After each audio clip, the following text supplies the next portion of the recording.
ಅಣ್ಣ, ನನಗಿಂತ ಜೋರಾಗಿದ್ದಾರೆ ನಮ್ಮ ಗೂಳಿಂದಿ. ಹಿಂದಿನಿಂದ ಮುಂದಿನಿಂದ ಗುದ್ದಿದರೂ ಬಿದ್ದು ಹೋಗಲ್ಲ ಎಂದ ನೆನಪಾಯಿತು ಅವಳಿಗೆ. ಹೊರಗೆ ಭವ್ಯ, ಒಳಗೆ ಟೊಳ್ಳು ಅಣ್ಣ, ಈ ಮಾನವ ಬೊಂಬೆ ಎಂದು ಉಸುರಿದಳು.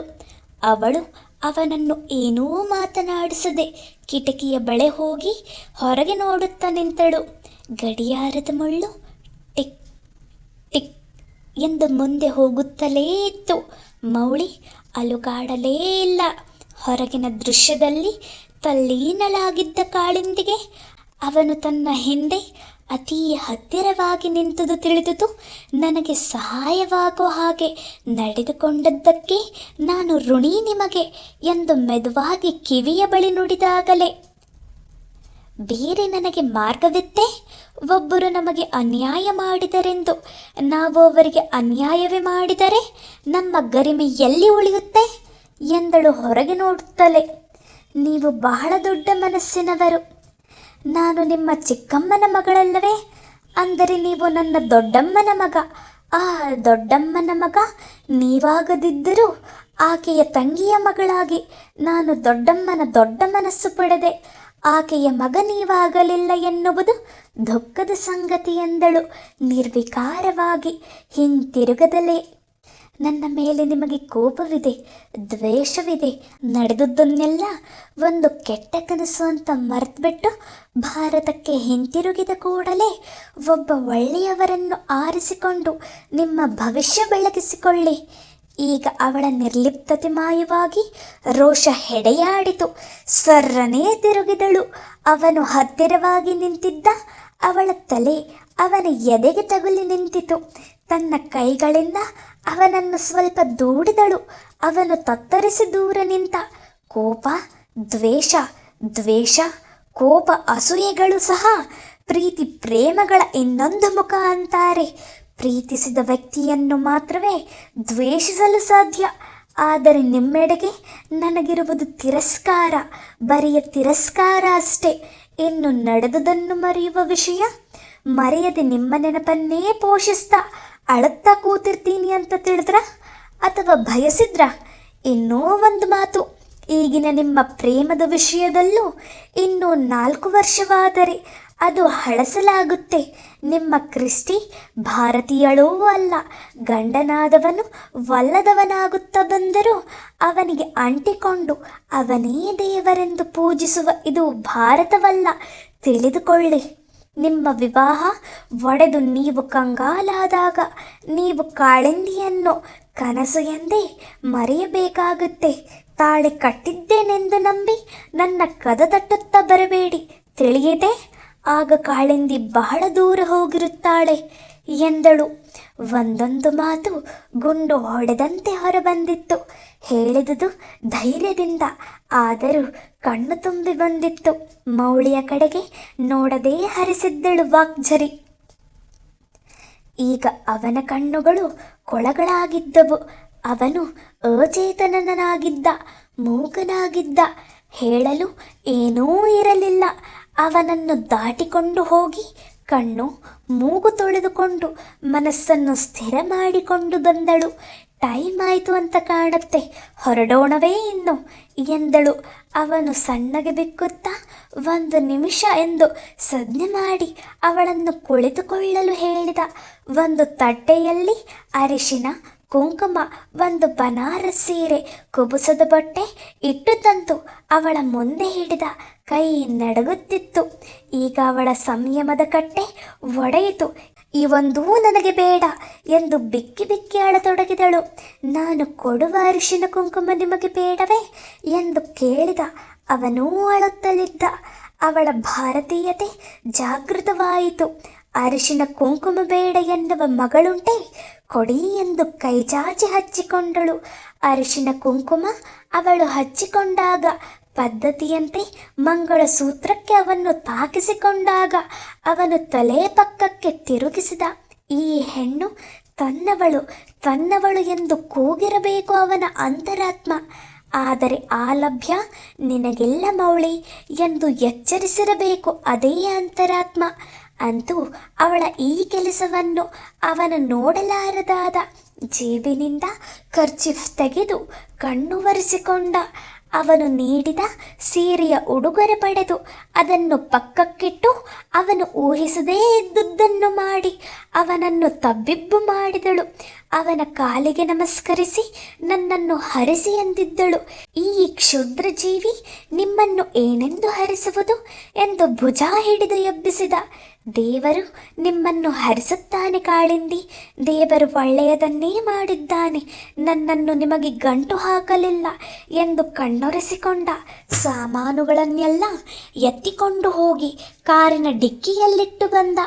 ಈ ಸೀರೆಯನ್ನು ಇಲ್ಲೇ ಬಿಟ್ಟು ಹೋಗ್ತೇನೆ ಎಂದಾದರೂ ಒಮ್ಮೆ ಕ್ರಿಸ್ಟಿಗೂ ಸೀರೆ ಉಡಿಸಿ ಆನಂದಿಸಿ ಎಂದಳು. ಅವನು ಮರುಮಾತಾಡಲಿಲ್ಲ. ಅವಳೀಗ ಮನಸ್ಸು ಸ್ಥಿರ ಮಾಡಿಕೊಂಡಿದ್ದಳು. ಅವನು ಇನ್ನೂ ತಡಬಡಾಯಿಸುತ್ತಲೇ ಇದ್ದ. ಅವಳೇ ಗಮನಿಸಿ ಕೇಳಿದಳು. ಇನ್ನು ಏನಾದರೂ ಹೇಳಬೇಕೆ? ಕೇಳಿದಳು. ಎಂದು ತಲೆಯ ಆಡಿಸಿದ. ಏನಿರಬಹುದೆಂದು ಅವನನ್ನೇ ನೋಡಿದಳು. ಒಮ್ಮೆಲೆ ಹತ್ತಿರ ಬಂದು ಅವಳನ್ನು ಸೋಫಾದಲ್ಲಿ ಕುಳ್ಳಿರಿಸಿ ತಾನು ನೆಲದ ಮೇಲೆ ಕುಳಿತು ಅವಳ ಮಡಿಲಲ್ಲಿ ಮುಖವೆರೆಸಿ ಅಳತೊಡಗಿದ. ನನ್ನನ್ನು ಕ್ಷಮಿಸಿ ಕಾಳಿಂದಿ, ಅಮ್ಮ ಅಣ್ಣನನ್ನು ನನ್ನನ್ನು ಕ್ಷಮಿಸೋ ಹಾಗೆ ಕೇಳಬೇಕು ನೀವು ಎಂಬುದನ್ನೇ ಪದೇ ಪದೇ ಹೇಳಿ ದುಃಖಿಸಿದ. ಅಪ್ರಯತ್ನವಾಗಿ ಅವಳ ಕೈ ಅವನ ತಲೆಯ ಕೂದಲಿನಲ್ಲಾಡಿತು. ನನ್ನಂತಹವರು ಬದುಕಿರಬಾರದು, ನನ್ನಿಂದ ಯಾರಿಗೂ ಸುಖವಿಲ್ಲ. ಆದರೆ ಈ ದುರ್ಬಲ ಹೇಡಿಗೆ ಸಾಯಲು ಸಹ ಹೇಡಿತನವೇ ಎಂದು ಬಿಕ್ಕಿದ. ಅಂತಹ ಮಾತನ್ನಾಡಬಾರದು ನೀವು. ಈಗೆಲ್ಲ ಸರಿಯಾಯ್ತಲ್ಲ, ನೆಮ್ಮದಿ ತಂದುಕೊಳ್ಳಿ. ನಾನೀಗ ದ್ವೇಷವನ್ನು ಹೊತ್ತು ಹಿಂತಿರುಗುತ್ತಿಲ್ಲ. ನಾನು ಹೋದ ಮೇಲೆ ನೀನು ನಡೆದುದೆಲ್ಲ ಒಂದು ಕನಸು ಎಂದುಕೊಳ್ಳಿ. ಕಾಳಿಂದಿ ಎನ್ನುವ ಒಬ್ಬಳು ನಿಮ್ಮ ಬದುಕಿನಲ್ಲಿ ಪ್ರವೇಶಿಸಲೇ ಇಲ್ಲ. ಅದು ಭ್ರಾಮಕ ಘಟನೆ ಎಂದು ಎಲ್ಲ ಮರೆತು ಬಿಡಿ ಎಂದು ಅವನ ಮುಖವನ್ನು ತನ್ನೆಡೆಗೆ ತಿರುಗಿಸಿಕೊಂಡು ತನ್ನ ಸೆರಗಿನಿಂದ ಮೃದುವಾಗಿ ಕಣ್ಣು ಮುಖಾವರಿಸಿದಳು. ಏಳಿ ಮುಖ ತೊಳೆದು ಬನ್ನಿ, ಈಗ ಮನಸ್ಸು ಹಗುರವಾಗಿರಬೇಕಲ್ವೇ ಎಂದು ಆತ್ಮೀಯತೆಯಿಂದ ಹಿರಿಯಳಂತೆ ಕೆನ್ನೆ ತಟ್ಟಿ ಎಬ್ಬಿಸಿದಳು. ನಿಂತು ಸುಕ್ಕಾಗಿದ್ದ ತನ್ನ ಸೀರೆಯ ನೆರೆಗೆ ಸರಿಪಡಿಸಿಕೊಂಡಳು. ನಂತರ ಎಲ್ಲವೂ ಯಾಂತ್ರಿಕವಾಗಿ ನಡೆಯಿತು. ಒಮ್ಮೆ ಏರ್ಪೋರ್ಟಿನೊಳಗೆ ನಡೆದ ಮೇಲೆ ಅವಳು ಒಮ್ಮೆಯೂ ಹಿಂತಿರುಗಿ ನೋಡಲಿಲ್ಲ. ಭಾರದ ಹೃದಯ ಹೊತ್ತು ಹಿಂತಿರುಗಿದ ಇಂದು ಮೌಳಿ. ಬಟ್ಟೆ ಇಸ್ತ್ರಿ ಮಾಡುತ್ತಿದ್ದ ವಂದನ ಮನೆಯ ಮುಂದೆ ಕಾರು ಬಂದು ನಿಂತ ಶಬ್ದ ಆಲಿಸಿದಳು. ನೆರೆಮನೆಗೆ ಯಾವುದೋ ಟ್ಯಾಕ್ಸಿ ಇರಬಹುದೆಂದು ತನ್ನ ಕೆಲಸದಲ್ಲೇ ನಿಮಗ್ನಳಾದಳು. ನಂತರ 1-2 ನಿಮಿಷಗಳಲ್ಲಿ ಕರೆಗಂಟೆ ಮೊಳಗಿ ಬಾಗಿಲು ತೆರೆದು ನೋಡುತ್ತಾಳೆ. ತನ್ನ ಮನೆಗೆ ಟ್ಯಾಕ್ಸಿ. ಬಾಗಿಲಲ್ಲಿ ಕಾಳಿಂದಿ ಲಗೇಜಿನೊಂದಿಗೆ. ಕಣ್ಣು ಹೊಸಕಿ ನೋಡಿದಳು ವಂದನ. ಇದೇನಿದು? ಹೀಗೆ ಇದ್ದಕ್ಕಿದ್ದಂತೆ ಪತ್ರವಿಲ್ಲ, ಫೋನ್ ಇಲ್ಲ ಎನ್ನುತ್ತಾ ಲಗೇಜ್ ಪಡೆದುಕೊಂಡಳು ಕಾಳಿಂದಿಯ ಕೈನಿಂದ. ನನಗೆ ಬಹಳ ಹೋಮ್ಸಿಕ್ ಆಗೋಯ್ತು ಅತ್ತಿಗೆ, ನಿಮ್ಮನ್ನೆಲ್ಲ ನೋಡಬೇಕು ಅಂತ ಬಂದೇ ಬಿಟ್ಟೆ. ಬಹಳ ಬಡವಾಗಿ ಬಿಟ್ಟಿದ್ದಿ ಕಾಳಿಂದಿ. ಸಾಕು ಸಾಕು, ಅತ್ತೆ ಮನೆಯಿಂದ ತವರು ಮನೆಗೆ ಹೆಣ್ಣು ಬಂದರೆ ಎಲ್ಲರೂ ಹೊಡೆಯೋ ಡೈಲಾಗೇ ನೀನು ಹೊಡಿಬೇಡ. ನಿಜವಾಗ್ಲೂ ಕಾಳಿಂದಿ, ಇಂದು ಮೌಳಿ ಬಹಳ ಹಿಂಸೆ ಮಾಡ್ತಾನೇನೆ. ಅತ್ತಿಗೆ ಏನು ಮಾತು ಅಂತ ಆಡ್ತಿ? ಸುತ್ತಾಟ ಅತ್ತಿಗೆ, ಸುತ್ತಾಟ. ಏನೇನು ನೋಡಿದೆ? ನಯಾಗಾರ್, ವೈಟ್ ಹೌಸು. ಅದೆಲ್ಲ ಮಾತಾಡೋಕ್ಕೆ ಬೇಕಾದಷ್ಟು ಟೈಮ್ ಇದೆ. ಈಗ ಸಾಮಾನು ಎಲ್ಲಿಡ್ಲಿ? ಸಾಮಾನೆಲ್ಲ ಅವಳು ಮುಂಚೆ ಇರುತ್ತಿದ್ದ ಕೋಣೆಯಲ್ಲಿ ಸೇರಿತು. ಮೊದಲು ಬಿಸಿ ಬಿಸಿ ನೀರಿನ ಸ್ನಾನ, ಆಮೇಲೆ ನಿನ್ನ ಕೈನ ಪಸಂದ ಊಟ, ಆಮೇಲೆ ಮಾತು. ಸ್ನಾನಕ್ಕೆ ರೆಡಿ ಮಾಡು, ಬಟ್ಟೆ ಬರೆ ತಗೊಂಡು ಬರ್ತೀನಿ ಎಂದು ಕೋಣೆ ಹೊಕ್ಕಳು. ಸುಟ್ಕೇಸ್ ತೆರೆದಾಗ ತನ್ನ ಬಟ್ಟೆಗಳಿಗಿಂತ ಹೆಚ್ಚಾಗಿ ಏನೋ ಇದ್ದಂತೆ ತೋರಿತು. ಹೌದು, ತಾವು ಇಂದೂ ಮೌಳಿಗೆ ಕೊಟ್ಟಿದ್ದ 2 ಸೂಟುಗಳು ಅಲ್ಲಿ ಇದ್ದವು. ಹಾಗೆಯೇ ಕೈ ಆಡಿಸಿದಾಗ ವಜ್ರದುಂಗುರದ ಡಬ್ಬಿ ತೆರೆದು ನೋಡಿದರೆ ವಜ್ರದುಂಗುರ, ಒಂದು ಕವರ್, ಅಣ್ಣ ಮೌಳಿಗೆ ಕೊಟ್ಟಿದ್ದ 80,000 ರೂಗಳ ಚೆಕ್ಕು. ಅವರು ಬೇಡಬೇಡವೆಂದಿದ್ದರೂ ಕೊಡದಿದ್ದರೆ ತನ್ನ ಘನತೆಗೆ ಕೊಂದು ಎಂದು ಈಶ್ವರ್ ಯಾರಿಗೂ ತಿಳಿಯದಂತೆ ಆ ಚೆಕ್ಕು ನೀಡಿದ್ದಿರಬೇಕು. ತಾನು ಹೊರಡುವ ತರಾತುರಿಯಲ್ಲಿರುವಾಗ ಯಾವಾಗಲೋ ಮೌಳಿ ಅವುಗಳನ್ನು ಪೆಟ್ಟಿಗೆಗೆ ಸೇರಿಸಬೇಕು. ಅವನ್ನು ಸವರುತ್ತಾ ನೆಲದ ಮೇಲೆ ಕೊಕ್ಕರಿಸಿಬಿಟ್ಟಳು. ಬಿಸಿ ನೀರು ರೆಡಿ ಕಾಳಿಂದಿ ಎಂದು ವಂದನ ಕೂಗಿದಾಗಲೇ ಎಚ್ಚರ. ಸ್ನಾನ ಊಟ ಮುಗಿಸಿ ಮಲಗಬೇಕೆಂದು ನಡೆದಳು. ವಂದನಾಗೆ ಮಾತನಾಡಲು ಅವಕಾಶವಿಲ್ಲದಂತೆ. ಈ 4 ತಿಂಗಳ ಎಲ್ಲ ಘಟನೆಗಳಿಂದ, ಮದುವೆಯ ಮಾತುಕತೆ ಪ್ರಾರಂಭಿಸಿದ ದಿನದಿಂದಲೂ, ಮದುವೆ ವೀಸಾಗಾಗಿ ಕಾಯುವಿಕೆ, ಅಮೇರಿಕಾದ ವಾಸ ಮೊದಲಾದ ಘಟನೆಗಳಿಂದ ಕಳಚಿಕೊಂಡ ಭಾವನೆ ಬಂದ ಮನಸ್ಸು ಉಲ್ಲಾಸಿತವಾಗಿತ್ತು. ಬಯಲಿನಲ್ಲಿ ಹಾರಿ ಸುಸ್ತಾಗಿದ್ದ ಹಕ್ಕಿ ಗೂಡು ಸೇರಿ ನೆಮ್ಮದಿ ಪಡೆದಂತಾಗಿತ್ತು ಅವಳಿಗೆ. ಚೆನ್ನಾಗಿ ನಿದ್ರೆ ಹತ್ತಿತು ಅವಳಿಗೆ. ಎಚ್ಚರವಾದರೂ ಈಶ್ವರ್ ಇನ್ನೂ ಬಂದಿರಲಿಲ್ಲ. ಇವರಿಗೆಲ್ಲ ಹೇಗೆ ಹೇಳುವುದು, ಏನೆಂದು ಹೇಳುವುದು? ಸುಳ್ಳಿನಲ್ಲಿ ಎಷ್ಟು ದಿನ ಕಾಲ ತಳ್ಳಲು ಸಾಧ್ಯ? ಏನು ಮಾಡಬೇಕೆಂದೇ ತೋಚುತ್ತಿಲ್ಲ. ಅಣ್ಣ ಬಂದಾಗ ಅತ್ತಿಗೆ ಸರಸವಾಡಿದಳು.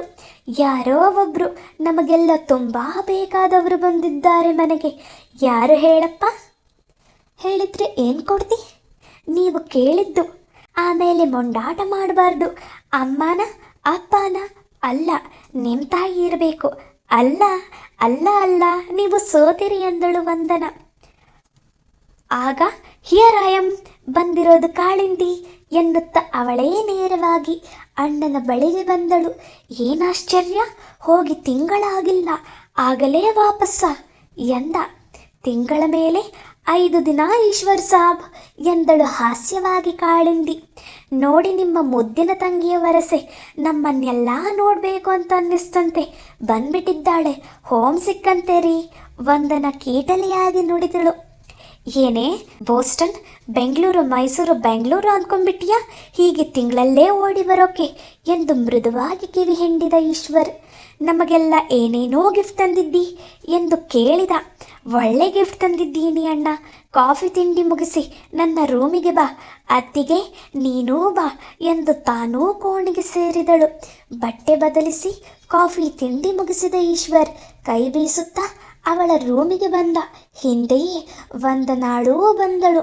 ಕೂತ್ಕೋ ಅಣ್ಣ, ಅತ್ತಿಗೆ ಎಂದು ಅವರಿಬ್ಬರನ್ನೂ ಮಂಚದ ಮೇಲೆ ಕೊಳ್ಳಿರಿಸಿ, ಇದೋ ತಗೋ ಅಣ್ಣ ಉಡುಗೊರೆ ಎಂದು ಇಂದೂ ಮೌಳಿಯ ಸೂಟುಗಳು, ಚೆಕ್ಕು, ಉಂಗುರ ಅವನ ಕೈಯಲ್ಲಿಟ್ಟಳು. ಏನಿದು? ಎಲ್ಲ ಇಂದೂ ಮೌಳಿದು. ಏನಾಯಿತು ಅವನಿಗೆ? ಏನಾಯಿತು ಎನ್ನಲು ಈಗ ಏನೂ ಆಗಿಲ್ಲ. ಆಗಿತ್ತು ಆಗಲೇ ಮದುವೆ. ಜಗ್ಗನೆ ಎದ್ದು ಅವಳನ್ನು ಹತ್ತಿರ ಕೆಳೆದುಕೊಂಡು, ಏನು ವಿಷಯ ಕಾಳಿಂದಿ, ಬಿಡಿಸಿ ಹೇಳಮ್ಮ ಎಂದ ಕಾತರನಾಗಿ ಈಶ್ವರ್. ವಂದನಾಳು ಪಕ್ಕ ನಿಂತು ಬೆನ್ನು ಸವರಿದಳು. ಕೋಪದಿಂದ ನಡುಗುತ್ತಿದ್ದ ಈಶ್ವರ್ ಈಗ ಮೌಳಿ ಏನಾದರೂ ಎದುರಿಗೆ ಇದ್ದಿದ್ದರೆ ಕೋನಿಯೇ ಮಾಡಿಬಿಡುತ್ತಿದ್ದನೋ ಏನೋ. ನೋನು, ನಾನು ಸುಮ್ಮನೆ ಬಿಡೋದಿಲ್ಲ, ಕೋರ್ಟಿಗೆ ಹೋಗ್ತೀನಿ. ಆ ರಾಸ್ಕಲ್ದು ಚರ್ಮ ಸುಲಿದು ಬಿಡ್ತೀನಿ. ಇನ್ನು ಏನೇನೋ ಅರಚಿದ. ಮಾತೇ ಆಡಲಾರದೆ ವಂದನ ಪತಿಯನ್ನೇ ನೋಡುತ್ತಾ ದಿಗ್ಭ್ರಾಂತಳಾಗಿ ಕುಳಿತಿದ್ದಳು.